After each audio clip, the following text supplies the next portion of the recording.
Hey everyone, and welcome back. Now today we've got Tyler on the channel, and today we're going to be going over, I know he's kind of like he's a mainstay Solana guy here on the channel. We've had him on in the past before, but today we're actually going to be talking about Bitcoin, because Bitcoin is starting to see some relatively exciting price movement. And so, Tyler's kind of he's a TA expert. And so, I wanted to bring him on the channel and ask him a couple questions about what we think we're going to see, kind of with current Bitcoin price action, as well as, in the future, whether we break this descending channel that we're potentially starting to see or not. So anyway, Tyler, how are you doing today? Doing good, doing good. We talked about it over on my channel not too long ago. It's been a bit refreshing. God knows how long this market's going to last in the green, but it has been quite refreshing to get a little bit of green. Feel like I'm ordering a little bit of extra food at restaurants these days, so maybe getting a little spoiled to it, but it's been fun to say the least. Yeah, no, that's cool. It's definitely really nice. It feels like, I don't know, the green, we've been in green probably far less than what we've been in like extreme fear or red or all that type of stuff. But for whatever reason, I feel like when we're in green, I'm always looking over my shoulder of like, okay, well, when's the music going to stop? When's the music going to stop? So, I'm sure it's probably somewhat similar for you too. Yeah. It's just one of those things where you have to just accept that the moment that something feels like it's going to stay that way, it's probably not. Right. So like when things are terrible, like it's never going to get better. Once you start having those thoughts, it's like things are probably going to get better. But the moment you start to hear and everybody like, oh, we're back, we're so back, and then everything is good, I'm like, oh, here we go. Yeah. I know where this goes. Yeah. But I think overall general trend should be upwards. And even if we have moments where people get liquidated and we get pullbacks, I do think that's funny as this may not age well. But I do think this time is different, especially over the last few months. So we'll see. Time will tell, but it does feel different to me. Yeah, no, we'll see for sure. And speaking of, that's why we wanted to kind of have a video today talking about some of the technical analysis we've been seeing. I know Bitcoin is definitely getting towards the upper end of that descending channel that we've kind of been tracking over the past, like 6 months at this point. It's been a while. And so, first off, like, I guess we've got a couple questions going over this, but first off, I want to start with, do you think that we continue up and we actually break through this channel, like very, very short term, next couple days maybe? Sure. Yeah, it's definitely possible. One thing that I will always say is that these channels can be tricky. These channels can be tricky and things will happen right when you don't expect them to. And so very short term, this week, next week, I doubt it, right? Because oftentimes what I have come to realize is, although there are moments in which you will see, something like Bitcoin just go straight up through something, it's just not what's typical, especially in moments like these in which you have liquidations that are really impactful on the market. What you have to understand is that this market will sometimes get right up to it and make it feel like that breakout's going to happen. A bunch of liquidations are going to build up around somewhere around here. We come back down, liquidate them, and then we go for it, right? It's just the type of things that happen. And the reason being is because the more volatility, the more ups and the more downs that there are, the more likely it is that people will get liquidated. The lizard people win and you lose your crypto, right? That's kind of the way that this is typically gone. And so I always bet on volatility. I always bet that we're going to have this. I always bet that we're going to have this and this and this and that and this, right? I always expect volatility because it's the best thing for the lizard people, like I call them. So in the very short term, do I think that we break it this week, next week? Probably not. I think it'll be a battle. But I do think that this is going to be the time in which we try to break it, and we very well might. Okay, there's no way to truly know, and you don't know what news is going to drop next week. And looking at purely technicals when you're trying to make a decision is not a good idea. So there are things that will release that will be impactful on if this happens or not. But there are a couple of reasons why I do think that this very well might be the moment. Okay, now the primary reason. People say, well, this is the 5th time or 6th time that we've come up to this level. We've not been able to clear it. Why is this time any different? Because this time is different, right? What you have to see is that there have been 2 times recently in which we've set our support on the bottom side of this channel here and here, and then we worked our way back up to this, okay? Now, throughout those moments, there is something that has been lacking, and that's a true change of trend. Now, a trend is comprised of 2 different things, highs and lows. It's pretty simple, right? And what I've come to recognize is that throughout these moments in which we've tried to make this move up here, we've still been maintaining the downtrend from a macro perspective. And what I mean by that is throughout this, we're setting lower highs, lower lows, lower highs, lower lows, lower highs, lower lows. And from a macro perspective, nothing changed here. We didn't get a macro low. We didn't get a macro high or low. We didn't even really get a macro high or high because, your swing highs were here. So we're still setting in these lower highs, and we've not really set any lows throughout this on a macro perspective that could change this macro downtrend. And so in a moment like this in which we return upwards, we're just setting in a lower low, lower high, and continuing back down to the downside. And it's the same thing here. You know what I mean? We go back up. We don't really get any chop. We just go straight up. We set in a lower high, we go back down, we set in a lower low on a macro perspective. It's the same thing. We're still in a macro downtrend, but this is different. This is different. The reason why this is different is one, when we set in this low down here, we got a fake out to the downside. A fake out is typically whenever a crypto will pretend basically like it's going to break out of something, but it doesn't. So in this instance, we lost this macro channel. We went back into it and we weren't actually losing that support there. So it's called a fake out. Fake outs historically have an over 70% chance of leading to a breakout within the next move to the top side. So if you fake out to the downside, the likelihood of the next move you make going to a breakout to the upside is over 50%, history says. Now, on top of that, we got to move to the upside. We come back down. We establish a macro low. This is the very first higher low from a macro perspective that we've established throughout this entire move. So in a moment like this, the trend is now changing. This is the first time the trend is now changing. Now, not only was it changing on the downside, it changed to the upside. We set in a macro higher high or a macro lower high, go down. Now we've now set a macro higher high. So this is the very first time the macro downtrend is broken. The macro lower highs and lower lows has changed to some degree. Now, I would argue that the true higher high isn't established until we break this channel, right? The true higher high. But this is a time in which things are changing. On top of that, and the last thing, I don't want this to be too long-winded, but the last thing on top of it is if we do look at the weeklies, okay? You look at what's happening here from a weekly perspective. What we've come to realize is this is the first drive of bullish divergence we've seen as well. Now, bullish divergence typically is comprised of whenever the lows in which you're making on your RSI are just different than the lows you're making on your price. So in an instance like this, what we can quite obviously see is we set a low, we've set a higher low. In that same time frame, we set a low and a lower low. What that goes to show is that there is bullish divergence in the sense that your RSI was correcting faster and further than your price itself was, which is good because it gets to a point of overextension to the downside quicker. And that often does mean that you're capable of returning to the upside faster. In an instance like this, it just means we were overextended here, and that does lead to the higher low there. So this is the first time throughout this entire move also that we've gotten macro bullish divergence. Now, there are other things, and I don't want to get too far into those ones, okay? But from a grand scheme of things, this is the first time we've made an attempt at the top side of this channel with true, strong support below us, with foundations below us, bullish divergence below us, and a change in the macro trend below us. If there's ever a time where this thing can actually make a breakout, it's after something like this. So, sorry, a little long-winded, but that's my thought process there.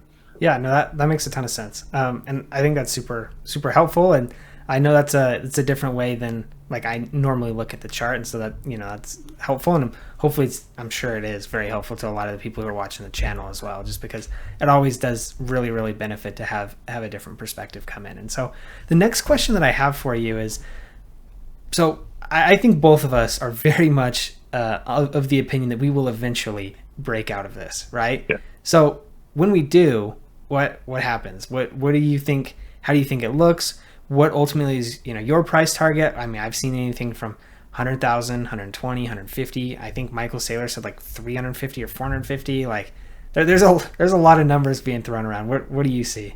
Sure. So I'm a firm believer in the Fibonacci's. I'm a firm believer in it. And the reason being is I've used them for 4 years and they don't really fail. They don't really fail that often. And so because of that, the only way that you can truly try to anticipate what's going to happen once a crypto enters into price discovery, and price discovery just means you surpassed either a very recent macro high or just an all-time high in general, right? And so there's no chart history above us, right? There is no chart history above Bitcoin, above $72,000, $73,000. There isn't any. And so it's kind of hard to gauge. But the Fibonacci's are a tool that I like to use that can give you predictive areas in which you should find support or resistance, liquidity in general. And that's what I like to focus on. Now, you can use them from a micro perspective and a macro perspective. And I personally kind of create my short to mid to long-term thesis based off of them. Now, what that looks like, for example, let's just get rid of everything for a little bit. The way in which you can use your Fibonacci's to gauge how far up something goes. So say, for example, we break out here. We get a beautiful breakout and we push past these points of resistance.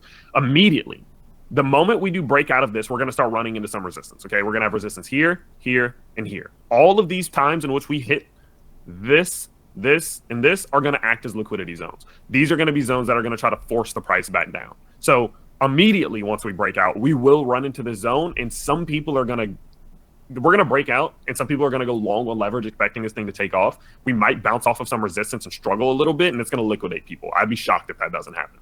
But let's talk about when we inevitably do break above all of this eventually, right? Let's say we hit a new all-time high. What happens next? Well, the thesis that I have is that if we do use our Fibonacci's, which is a tool you can use on TradingView, you're going to draw a Fibonacci from your all-time high all the way down to the most recent micro low, which would be in this instance right here. Okay. Now what we're going to do, Fibonacci here, Fibonacci there, boom, boom. Okay. Now what this shows on this chart, let me actually go ahead and I'll do this just so you can see. These are my settings. Make sure that your Fibonacci is set on a log-based scale. And these are the ones that I pay attention to. What I pay attention to are the 1.272 fib extension and the 1.618 fib extension. These are recognized as levels in which historically, once you clear your up high or your macro high, your upswing, your high, whatever you want to call it, these are the levels in which you can expect to work as somewhat magnets and, you know, your breakout targets. Easiest way to assume. Okay. Now, what this means is that the moment in which we do enter into price discovery, our first target for Bitcoin at the 1.272 Fibonacci extension level is $82,380. And I think that's reasonable. I would say Bitcoin finally making a push towards the $80,000 mark is reasonable. I don't see any reason as to why that couldn't happen. Now, once we hit that level, if things are fully parabolic, we might just go straight through it. If we go straight through it, obviously we're looking at $94.5 thousand, which is $5,000 less than $100,000, which is what I would assume would work as a big point of resistance. $100,000 is a massive psychological level. Everyone's going to be like, Bitcoin's going to hit 100K, Bitcoin's going to hit 100K, Bitcoin's going to hit 100K. The likelihood of Bitcoin hitting 100K on its first attempt is extremely unlikely. What's usually going to happen is the leverage is so high, the liquidations are so high, everyone's just going long and going long. We're almost at 100, we're almost at 100, and then it starts to fall, right? And so my assumption here is that under the circumstance in which it's just a nice run up, we hit 82,000, 83,000, and then we calm back down. Maybe come back here, try to back test and build some support. If we run through 82 or $83,000, I think we go up towards 94 and then come back towards the mid to low 80s, or like the mid 80s to high 70s, or somewhere around here. That is what I would assume. Now, is it going to look like this? Absolutely not. Is it more likely that it looks something like, you know, this, then maybe we get some bad news, then we back test, hold some support, come back up, set in this little top side cup and handle, then go for a push? Much more likely that it looks something like this. And I'm making educated guesses based off of my history in the market, but I would assume that your targets are, again, 83,000. You surpass that when you're looking for 94K. Grand scheme of things, well, I think we clear 100K one day, but I don't think it's going to be as fast as people would think. I think these two are your actual real breakout targets for the next 6 to 8 months, and I wouldn't say any shorter than that. Okay, no, yeah, that's super helpful. Cool. So I just got to ask. Maybe you don't want to answer this question, but what do you think? Are you on Michael Saylor's team of like 450K, 350K? Whatever he was saying. Are you thinking like 100K, 150? Kind of what? Give me a number. What are you thinking? Sure. So, mega bullish guess. If this thing is going to get as bullish as it normally will ever get, I think Bitcoin tops out a little bit less than $170,000. I don't quite think we're going to get that high. I personally don't, because I just know how this market acts. I just know how it acts. We were supposed to hit 100K last cycle. We were supposed to. We didn't get close. So for us to do that, something crazy would have to happen. I just can't really envision what that would be. People don't have enough money right now.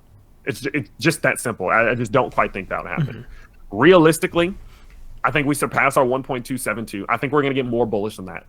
I think what ends up happening from a macro perspective, and again, this is our Fibonacci extensions from our all-time high to our bear market low. So these are much, much bigger support and liquidity zones. I would say we barely surpass it a little bit. So I would say we maybe go up a little bit further past it, push into $110,000, $113,000 levels. Everyone starts screaming about 150K or 200K or whatever it may be, and we top out somewhere around between that 105 and 120K-ish area. Okay. I would say that's a reasonably bullish prediction without things changing, right? If Apple or whoever, Tesla, whoever, it doesn't even matter really who, major companies start coming out saying that they're buying Bitcoin, we go back into that 2021-esque era, sure, we can go higher than that. But I think reasonably, with things just being how they are now, with the amount of bullish conviction there is now, and with certain things happening, right, entering into a more risk-on environment, I think just surpassing 100K is very possible, but we have to be careful, because 100K is going to be a tricky beast to conquer, for sure. Mm-hmm. So it depends, I guess. Cool. Yeah, I like it. I think that's, I mean, to me, if I've always kind of thought that like the 120 to 150 kind of seemed to make the most sense, just because, I don't know, like, especially when we're talking, Bitcoin's $1 trillion asset.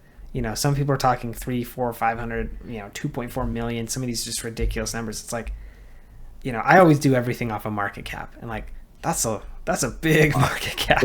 Yeah. So like even what 120 puts close to 2 trillion. So, that I think that's doable, but even still, like that, that's $1 trillion of growth that we need to see over the next, 6 to 8 months. That's a lot to do. So anyway, the last thing that I wanted to ask you, we're going to be kind of diverging from Bitcoin a little bit, just because we've got a little bit of degen in all of us, I think. And so, Bitcoin's obviously good, but, as we looked, probably 2x seems, at least from here, seems to be probably the most reasonable outcome. So what do you think is going to be like the biggest winner this cycle? Now, pretty open question, whether you want to pick a specific project or maybe an industry or a narrative or, whatever. What do you think kind of the big winner of the cycle is going to be? So obviously there are going to be some pre-sales and private sales and these other things that are going to 2,000, 3,000x. Mm-hmm. But there's going to be a lot more that are going to do way worse. There's going to be substantially more that are going to not do well. So if we're going to go for biggest winner, what I would actually say is, what am I anticipating to be the biggest winner with respect to the amount of risk, right? So sure, I can get a 3,000x. If 500 of them are going to go to zero and one of them is going to go up, that's the biggest winner. But I'm more thinking about what avatar of crypto will do the best with respect to the amount of risk. So not a ton of risk, but still a 50x. I would say that's reasonable. Now, my thought process is, this is my third full cycle in crypto. I heavily regret ignoring the cryptos that were in the top 60 to the top, like maybe even hours of 80, like 60 to 80 to like 40, 30-ish. 30s are getting a little close, but 40, like 80 to 40. I heavily regret ignoring those for both of the cycles that I was in. Now, the first cycle I was in, there wasn't that many quality cryptos in the top like 80, right? So it's a little bit different, but I really, really regret it the last cycle. And the reason being is because in this cycle, we are going to see cryptos enter in the top 15, the top 10 that are not there right now. There are going to be some, probably like an Ada Cardano. I'm not going to say any other names because you're going to get hate comments. But there are some that just have not done much that are going to get replaced. It's just what happens. It happens every single cycle. I said this last cycle. I was saying this about XLM. I was like, XLM is going to get replaced. Like, it's just, there are just too many exciting things happening. They're not exciting enough. And I remember the comments. They're just like, no. And I'm like, okay, we'll see. And here we are. And so because of that, I think there are going to be ones that replace those top 10, top 15s. And the ones that replace them are the ones that are right now in the top 80 to top like 40 or so. There's the ones in there that you can identify. And it doesn't have to be that specific range. But to give some examples, we're talking about like, not these particularly, but the avatar I'm building, right? Like your Jasmines, your Renders, your Caspas, right? That one's a little higher in market cap, but you get the point, right? These ones that have the tech, have the ability, have the community already, have survived the bear market already. So they've proved that they're able to be around. When times get going, they're going to jump like crazy. And we're going to see them enter in the top 15, then the top 10, or maybe just the top 20. But those, to get from 75, 80 to where we are now, that's a massive jump. That's 30x's, 40x's, 50x's possibly, just depending on the size of the market cap. And you also have to think, the market caps of these top 15s are going to be growing. So they're going to be catching them. And that's, again, it's 50x's, 60x's. And you can get those from cryptos that many of them have survived bear markets already. Many of them have survived the volatility of this market already. Many of them already have communities. How risky are they actually? So not a ton of risk, but a solid 50x, 60x, that's what I like. So for me, that's the real winners, and that's the real place to be looking right now. Yeah, no, that is a very good nugget of advice, because I do think a lot of people go hunting for 1,000x's, 10,000x's, whatever, however many 1,000x's you can happen to manage, right? And yeah, it's possible, and if you do it, congrats, right? But I feel like there's a much heavier component of luck in that than I think most people may expect. That, or you probably have insider information, which, whatever. If you do, good for you. Just don't let the SEC find out, I guess. But anyway, so yeah, thanks so much, Tyler, for joining the channel today. This was super helpful, and yeah, I think a ton of really valuable information. So for everybody watching, if you did find this interesting, please go check out Tyler's channel. They will be linked in the description. I'll probably have it on some card here somewhere as well. But yeah, I mean, supporting him and supporting me as well is super helpful, and it really does help our channels grow. We are trying to, both of our channels are very new, and we're trying to kind of continue our reach within the crypto, or within the YouTube algorithm rather, and kind of expand our reach and our influence and all that type of stuff. So if you would, a like and subscribe really does help both of us out. Also, if you have any comments, questions, concerns, don't think we mentioned your favorite crypto or whatever, or you think Bitcoin's going to $3 million, feel free to leave a comment. I do read and respond to all of my comments, and so I'd love to hear kind of your guys' feedback. I do get a ton of really great feedback from my community, so I do really appreciate that. So thank you guys for tuning in. We'll see you in the next video. Peace out, everybody.